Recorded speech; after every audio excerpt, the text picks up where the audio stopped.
আজ আমি বানিয়ে দেখাবো গুড় আম। গুড় আম খেতে যেমন দুর্দান্ত হয় আর তেমনি বানানো খুবই সহজ। একবার বানিয়ে দীর্ঘদিনের জন্য সংরক্ষণ করে রাখতে পারেন। নমস্কার বন্ধুরা, আমি সাথী আমার কিচেনের আবারও এক নতুন রেসিপিতে আপনাদের সবাইকে স্বাগত জানাই। কাঁচা আম ফুরিয়ে যাওয়ার আগেই ঝটপট তৈরি করে ফেলুন এইরকম লোভনীয়, দারুণ সেন্ট এবং দারুণ টেস্টের গুড় আম।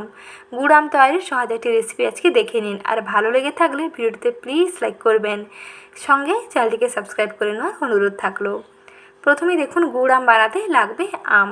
আর কাঁচা আমের খোসা ছাড়িয়ে নিয়ে তারপরে আমগুলোকে দেখুন এইরকম টুকরো করে কেটে নিয়েছি। আর আমগুলো আঁটি সমেত কেটে নিয়েছি। তারপরে ভালো করে ধুয়ে পরিষ্কার করে নিয়েছি। এখন আমগুলোর মধ্যে লবণ এবং হলুদ মাখিয়ে নিচ্ছি। এখানে প্রায় 500 গ্রামের উপরে আম আছে, সেই ক্ষেত্রে আমি 1 চামচ লবণ দিলাম আর হাফ চামচ দিচ্ছি হলুদ গুঁড়ো। নুন ও হলুদ মেখে নিয়ে আমগুলোকে রেখে দেবো প্রায় 10 থেকে 15 মিনিট পর্যন্ত। তাতে দেখবেন নুন ও হলুদ আমগুলোর মধ্যে খুব ভালোভাবে ঢুকে যাবে। তারপরে আমগুলোকে চড়া রোদের মধ্যে রেখে একটু শুকনো করে নিতে হবে। আমগুলো যতক্ষণ না শুকনো হয় ততক্ষণ কিন্তু আচার বানানো যাবে না।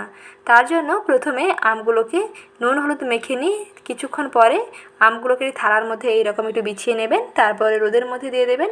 দেখবেন আমগুলো বেশ শুকনো শুকনো হয়ে আসবে। আর এইরকম রোদের মধ্যে শুকিয়ে নিলে আমের আচারটা অনেক দিন পর্যন্ত সংরক্ষণ করতে পারবেন। প্রথমে দেখুন, আমগুলোকে এরকম ফাঁকা ফাঁকা করে থালার মধ্যে নিয়ে নিলাম। তারপরে রোদের মধ্যে দিয়ে দিচ্ছি। আর রোদের মধ্যে না দিলে এটাকে আপনারা ফ্যানের তলায় রেখে দিতে পারেন, দেখবেন অনেকটাই শুকনো হয়ে যায়। তবে সময়টা একটু বেশি লাগবে। মোটামুটি আমের গায়ে যাতে জল না থাকে সেটা খেয়াল রাখবেন। আমগুলোকে একটু শুকিয়ে নিতে হবে। আর গুড় আম বানাতে এখানে আমি একটি কড়াইতে নিয়ে নিচ্ছি কিছুটা জল। জল প্রথমে এইরকম কিছুক্ষণ ফুটিয়ে নিচ্ছি। জল যখন এরকম ফুটতে থাকবে সেই পর্যায়ে মিশিয়ে নিচ্ছি এখানে আখের গুড়। এইরকম শুকনো আখের গুড় সরাসরি আচারে না অ্যাড করে এরকম জলের মধ্যে আখের গুড় দিয়ে কিছুক্ষণ জাল দিয়ে নেবেন। দেখবেন গুড় অনেকটা বেশ পাতলাও হয়ে যাবে আর অনেকটা চটচটে হয়ে আসবে। সেই পর্যায়ে গ্যাসের আঁচটা বন্ধ করে নেবেন। আর এই রকম ফুটিয়ে নিয়ে তারপরে গ্যাসের আঁচটা বন্ধ করে দিয়ে সেই গুড় যখন আচারের মধ্যে অ্যাড করবেন তার টেস্টও দুর্দান্ত হবে আর অনেক দিনের পর্যন্ত সংরক্ষণও করতে পারবেন। এখানে গুড় রেডি করে নিয়েছি আর এদিকে মশলা রেডি করে নিচ্ছি। একটি শুকনো কড়াইতে প্রথমে দিয়ে দিলাম 2 চামচ গোটা জিরে। তারপরে দিচ্ছি 2 চামচ গোটা মৌরি। আর নিচ্ছি 1 চামচ গোটা পাঁচফোড়ন। আর দেব শুকনো লঙ্কা। ঝালটা একটু বুঝে দিয়ে দেবেন। ঝালটা যদি কম চান তাহলে শুকনো লঙ্কার পরিমাণটা অবশ্যই একটু কম দেবেন। এখন সব কিছুকে শুকনো কড়াইতে ভেজে নিচ্ছি। কোনো রকম তেল ছাড়া এরকম শুকনো কড়াইতে প্রায় 1 থেকে 2 মিনিট নাড়াচাড়া করার পরেই দেখবেন খুব সুন্দর সেন্ট উঠবে।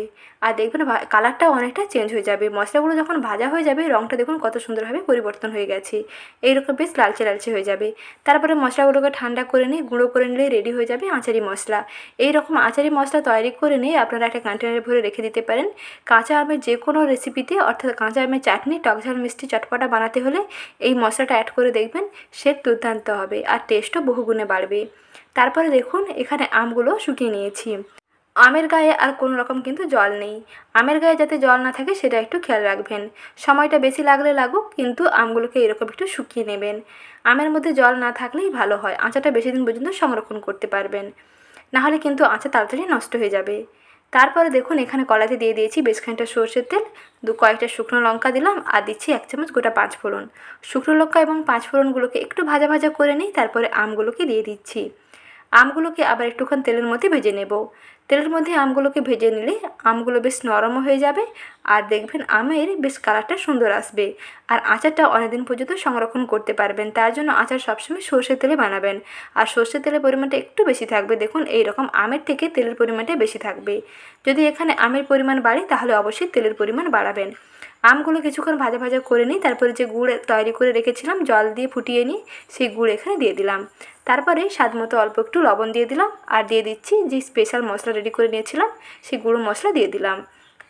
গুঁড়ো মশলা দিয়ে আবার কিছুক্ষণ কষিয়ে নেব। গ্যাসের আঁচটা একেবারে কমিয়ে কিছুক্ষণ জাল দিয়ে নিতে হবে। এই মশলার সঙ্গে এবং গুড়ের সঙ্গে আমগুলো কিছুক্ষণ ফোটাতে হবে। আমের টুকরোগুলো এইরকম মশলা এবং গুড়ের সঙ্গে ফুটতে ফুটতে দেখবেন টুকরোগুলো বেশ নরম হয়ে যাবে আর এই মশলা এবং মিষ্টি ভাবটা পুরোটাই আমের মধ্যে ঢুকে যাবে। তার জন্য গ্যাসের আঁচটা কমিয়ে বারবার এইরকম নেড়েচেড়ে রাখবেন। আর এখানে যেহেতু গুড় দিয়ে বানানো হচ্ছে তাই কড়াইতে কিন্তু লেগে যাওয়ার সম্ভাবনা থাকবে। তাই বারবার উপর নিচে এরকম একটু নেড়েচেড়ে রাখবেন যাতে কড়াইয়ের তলায় না লেগে যায়। কিছুক্ষণ জাল দিয়ে নেওয়ার পরেই দেখবেন খুব সুন্দর চটচটে হয়ে আসবে। একটু হাতের মধ্যে নিয়ে চেক করে নেবেন, যখন দেখবেন যে এরকম চটচটে লাগছে তখন সবশেষে আর একটু মশলা অ্যাড করবেন। আমি আচারে সবসময় দুবার মশলা অ্যাড করি, প্রথমে বেশ খানিকটা মশলা দিয়ে তারপরে আচারটাকে এরকম রান্না করে নিয়ে সবশেষে নামানোর আগে আর অল্প একটু মশলা দিয়ে দিই, যাতে এর সেন্টটা দুর্দান্ত লাগে। এইরকম শেষে মশলা অ্যাড করলে দেখবেন এর সেন্টটা বেশ সুন্দরভাবে পাওয়া যায়। এখন দেখুন গুড় আম একেবারেই রেডি এবং কালারটা দেখুন বন্ধুরা কত সুন্দরভাবে এসেছে। হাতের মধ্যে নিয়ে একটু চেক করে নেবেন, এইরকম বেশ চটচটে হয়েছে, তাহলে আচার একেবারেই রেডি। এখন একটি পাত্রে সার্ভ করে নিচ্ছি। আর এই রকম আচার বানিয়ে নিয়ে প্রথমে ঠান্ডা করে নেবেন, ভালো করে আচার ঠান্ডা করে নিয়ে তারপরে কাঁচের বয়ামে ভরে রেখে দেবেন, দেখবেন 1 বছরের বেশি ভালো থাকবে। যখনই মন চাইবে তখনই খাবেন এই রকম সারা বছর ধরে গুড় আম।